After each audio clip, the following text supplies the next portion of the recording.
废旧洗衣机内部这个电磁阀，它可是一个好东西。我们给它拆解下来，几两条线，使用价值立马翻倍。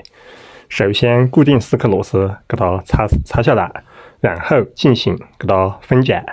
其他元器件我们不用，用到的就是这一个，它是一个电磁铁。我们找一条电源线，给它连接到插线端，给它连接上去。然后，比如我们家里使用的螺丝刀，时间长了，它这个失去磁性，这一把完全没有这个磁性。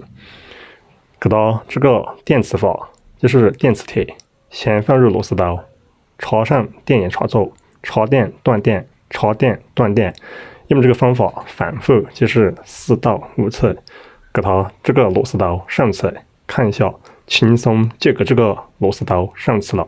方法呢简单又好用，你学会了吗？